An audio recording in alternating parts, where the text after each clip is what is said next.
Olá pessoal, tudo bem? Meu nome é Erivelton, eu sou empreendedor digital. Antes de começar esse vídeo, eu queria que você, depois que assistir ele, clicasse no link que está abaixo da descrição, porque eu estou ensinando alguns amigos meus a fazer isso aqui que vocês estão vendo na tela.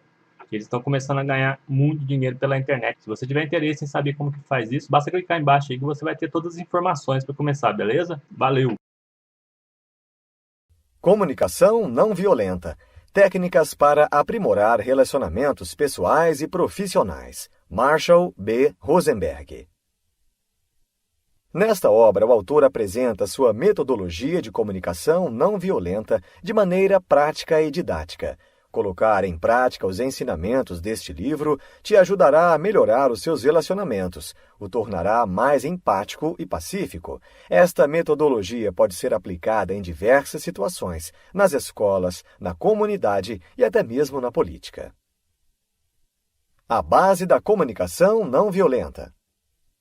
O autor acredita que todo ser humano gosta de dar e receber de forma empática e questiona: o que será que nos desliga dessa natureza no decorrer de nossas vidas? O que nos leva à violência? E, principalmente, o que faz com que alguns de nós não percam essa característica, mesmo em situações difíceis? Enquanto estudava os fatores que afetam nossa capacidade de nos mantermos compassivos, o autor ficou impressionado com o papel crucial da linguagem e do uso das palavras. Ele percebeu que existe uma forma de falar, de ouvir, que nos leva a nos entregarmos de coração e a nos conectarmos a nós mesmos e a outras pessoas de maneira que a compaixão floresça. Rosenberg denomina esta abordagem como comunicação não violenta, ou CNV. A CNV nos ajuda a reformular a maneira pela qual nos expressamos e ouvimos os outros. Nossas palavras, em vez de serem reações repetitivas e automáticas, tornam-se respostas conscientes, baseadas na consciência do que estamos percebendo, sentindo e desejando. A CNV permite que as pessoas se expressem com honestidade e clareza, ao mesmo tempo em que dão aos outros uma atenção respeitosa e empática. O processo da CNV. Existem 4 componentes principais da CNV. São eles: as ações concretas que estamos observando e que afetam nosso bem-estar, como nos sentimos em relação ao que estamos observando, as necessidades, valores, desejos, etc., que estão gerando nossos sentimentos, as ações concretas que pedimos para enriquecer nossa vida. O autor diz que as 2 principais características da comunicação não violenta são expressar-se honestamente por meio dos 4 componentes e também receber com empatia por meio dos 4 componentes. Algumas pessoas usam a CNV para responder compassivamente a si mesmas, outras para estabelecer maior profundidade em suas relações pessoais, e outras ainda para gerar relacionamentos eficazes no trabalho ou na política. A comunicação que bloqueia a compaixão. Algumas formas de comunicação nos tiram de nosso estado compassivo natural. O autor se refere a esse tipo de comunicação como comunicação alienante da vida. Rosenberg explica que é importante não confundir juízos de valor com julgamentos moralizadores. Os juízos de valor refletem o que acreditamos ser melhor para a vida, como valorizar a honestidade, liberdade, etc. Fazemos julgamentos moralizadores de pessoas e comportamentos que estão em desacordo com nossos juízos de valor. A violência é ruim. Pessoas que matam outras são más. Se fôssemos criados falando uma linguagem mais compassiva, teríamos aprendido a falar diretamente sobre nossas necessidades e nossos valores, em vez de insinuarmos que algo é ou está errado quando eles não são atendidos. Por exemplo, em vez de "a violência é ruim", poderíamos dizer: tenho medo do uso da violência para resolver conflitos. Valorizo a resolução de conflitos por outros meios. Crescemos usando uma linguagem que, em vez de nos encorajar a perceber o que estamos sentindo e do que precisamos, nos estimula a rotular, comparar, exigir e fazer julgamentos. É comum que esse tipo de educação nos faça questionar se há algo errado com os sentimentos e as necessidades que possamos estar vivenciando. Aprendemos desde cedo a isolar o que se passa dentro de nós. O autor afirma que a comunicação alienante da vida tanto se origina de sociedades baseadas na hierarquia ou dominação, quanto sustenta essas sociedades. Quanto mais as pessoas forem ensinadas a pensar em termos de julgamentos moralizadores que mostram que algo é errado ou mal, mais elas serão treinadas a consultar as autoridades para saber a definição do que é certo, errado, bom e mal, em vez de apenas olhar para dentro e lidar com os próprios sentimentos.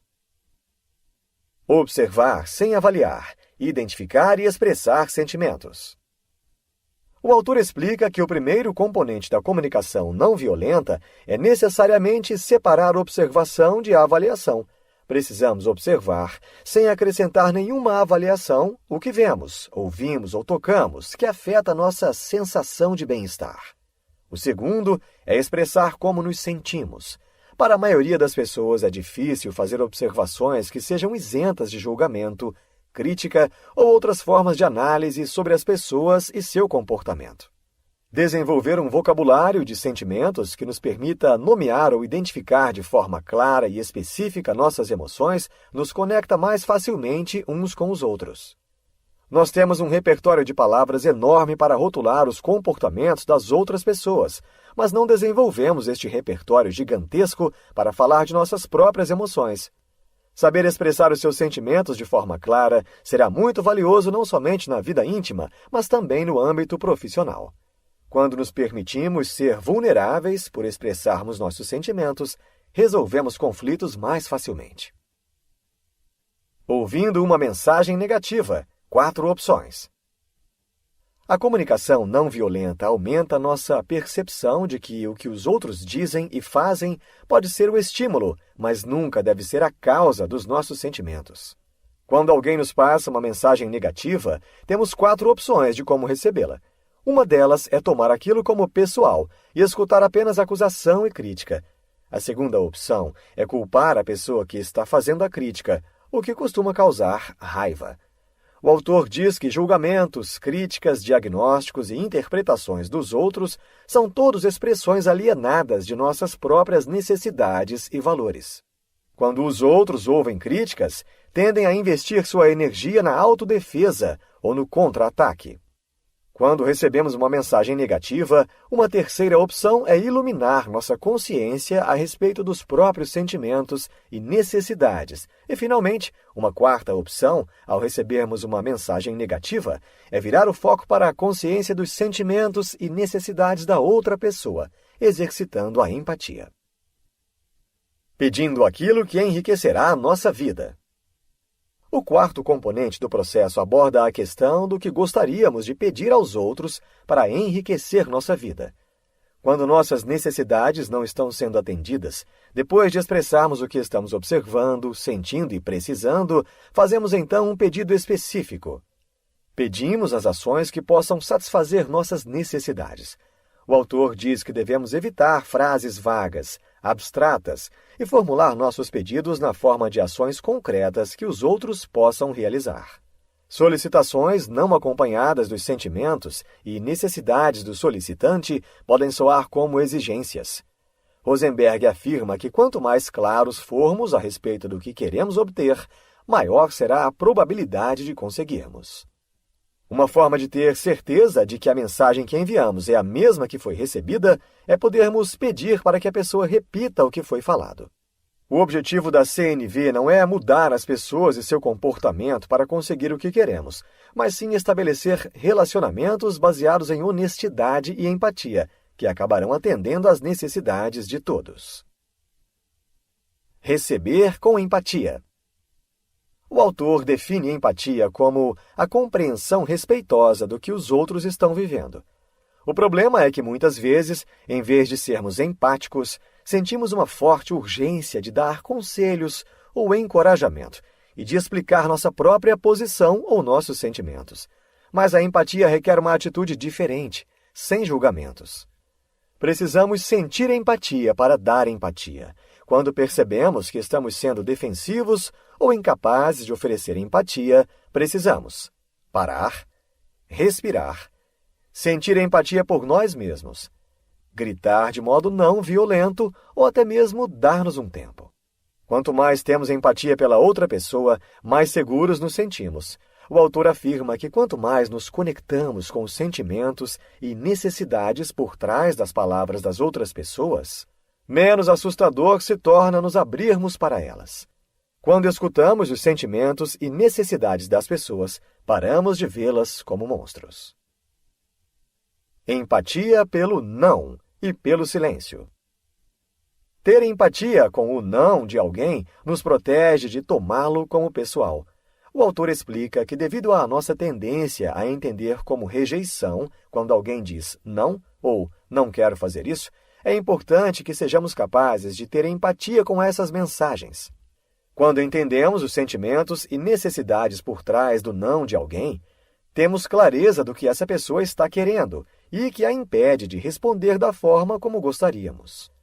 Se as tomarmos como pessoais, podemos nos sentir magoados sem compreender o que realmente está acontecendo dentro da outra pessoa. É importante se colocar no lugar do outro e entender verdadeiramente o que a pessoa está sentindo e não o que está pensando sobre você. Uma das mensagens pelas quais é mais difícil termos empatia é o silêncio. Isso é ainda mais difícil quando nos expressamos de forma vulnerável e precisamos saber como os outros estão reagindo às nossas palavras. Ter empatia pelo silêncio, escutando os sentimentos e necessidades por trás dele. Já vimos como a CNV contribui para nossos relacionamentos, mas a aplicação mais importante talvez seja a maneira que tratamos a nós mesmos. Obviamente, quando somos violentos para com nós mesmos, é difícil ter uma compaixão verdadeira pelos outros. As pessoas foram ensinadas a julgar a si mesmas de modo que, se o que elas fizeram foi errado ou ruim, elas acham que merecem sofrer pelo que fizeram. É trágico que tantos de nós tenhamos ódio por nós mesmos, em vez de aprendermos com os erros que mostram nossas limitações e nos guiam em direção ao crescimento. Rosenberg diz que gostaria que a mudança fosse estimulada pelo desejo de melhorar nossa vida e a dos outros, em vez de por energias destrutivas como a vergonha ou a culpa.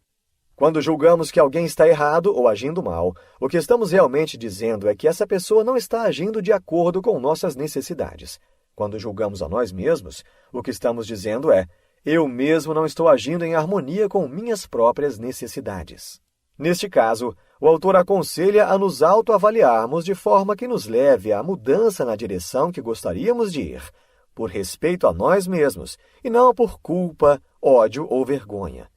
É como um luto, uma experiência de arrependimento, mas um tipo de arrependimento que nos ajuda a aprender com o que fizemos, sem nos culparmos ou nos odiarmos. O próximo passo é o auto-perdão, conectar-nos com a necessidade que estávamos tentando atender quando tomamos a atitude da qual agora nos arrependemos. A cada escolha que você fizer, esteja consciente de qual necessidade ela atende. Rosenberg diz que ao revermos as ações sem alegria às quais costumamos nos sujeitar e substituirmos tenho de fazer por escolho fazer, descobriremos mais prazer em nossa vida. Expressando a raiva. É preciso manter-se consciente dos sentimentos violentos que surgem em nossa mente sem julgá-los. O autor afirma que culpar e punir os outros são expressões superficiais de raiva. Se desejarmos expressar plenamente nossa raiva, o primeiro passo é tirar de outra pessoa toda a responsabilidade por nossa raiva. Os 4 passos para expressar a raiva são: parar e respirar, identificar nossos pensamentos que indicam julgamentos, conectar-nos com nossas necessidades e expressar nossos sentimentos e necessidades não atendidas. Em algumas situações, o diálogo pode ser impossível e pode haver a necessidade de usar a força física para evitar algum prejuízo maior. Nestes casos, é preciso que estejamos atentos para usarmos a força com a intenção de proteção e não de maneira punitiva. Nessas situações, pode ser que precisemos recorrer à força. A intenção por trás do uso protetor da força é evitar danos ou injustiças. A intenção por trás do uso punitivo da força é fazer que as pessoas sofram por seus atos percebidos como inadequados. O autor explica que quando temos medo de ser punidos, concentramo-nos nas consequências, não em nossos próprios valores. O medo da punição diminui a autoestima e a boa vontade. Culpar e punir não contribuem para as motivações que gostaríamos de inspirar nos outros. Libertando-nos e expressando apreciação na CNV. Todos nós aprendemos coisas que nos limitam como seres humanos, seja de pais bem-intencionados, de professores, de religiosos ou de outras pessoas. Precisamos de muita energia e consciência para reconhecer esse aprendizado destrutivo e transmutá-los em pensamentos e atitudes que servem aos propósitos da vida. Rosenberg afirma que todos nós podemos nos libertar do condicionamento cultural. Ao escutar nossos próprios sentimentos e necessidades e ao entrar em empatia com eles, poderemos nos libertar da depressão. Concentre-se no que deseja e não no que deu errado. Desarme o estresse, escutando seus próprios sentimentos e necessidades e sendo mais empático com as pessoas. Você fez um trabalho muito bom nesse relatório. Você é uma pessoa muito sensível. Cumprimentos como esse são muitas vezes julgamentos dos outros, ainda que positivos. Perceba que quando falamos desta forma, revelamos pouco do que está acontecendo dentro de quem fala e estabelecemos que quem fala está em posição de julgar. Defino julgamentos, tanto positivos quanto negativos, como comunicação alienante da vida. O autor explica que quando usamos a CNV para expressar apreciação, é simplesmente para celebrar, não para obter algo em troca. Nossa única intenção deve ser celebrar como nossa vida foi enriquecida pelos outros. A CNV distingue claramente 3 componentes ao expressarmos apreciação: as ações que contribuíram para nosso bem-estar, as necessidades específicas que foram atendidas, os sentimentos agradáveis gerados pelo atendimento dessas necessidades. Agradecer na CNV. Isso é o que você fez. Isso é o que sinto. Essa é minha necessidade que foi atendida. Da mesma maneira, devemos saber receber elogios. Ouvimos o que fizemos que contribuiu para o bem-estar dos outros. Escutamos seus sentimentos e as necessidades que foram atendidas. Aceitamos a alegre realidade de que cada um de nós pode melhorar a vida das outras pessoas. Receba a apreciação sem se sentir superior e sem falsa modéstia. Quando recebemos elogios desta forma, podemos aceitá-los sem nenhum sentimento de superioridade ou de falsa humildade. Podemos comemorar junto com a pessoa que demonstra sua apreciação. Insights. Quando analisamos o outro, estamos expressando nossas próprias necessidades e valores. Precisamos nos autorresponsabilizar por nossos próprios pensamentos e comportamentos. O primeiro passo para a CNV é observar sem avaliar. É impossível nos conectarmos com outras pessoas se não estivermos conectados a nós mesmos. Neste livro, você aprendeu que a comunicação não violenta pode transformar a nossa realidade, pois faz com que as pessoas se conectem de forma mais empática, pacífica e humana. Através deste método, aprendemos a avaliar as circunstâncias sem julgar e a se colocar no lugar da outra pessoa, mesmo nos momentos mais difíceis. Este tipo de comunicação traz inúmeros benefícios aos relacionamentos em geral, pois nos leva a uma conexão mais profunda com nós mesmos, para que possamos melhorar a qualidade de vida de outras pessoas e servir a um propósito maior.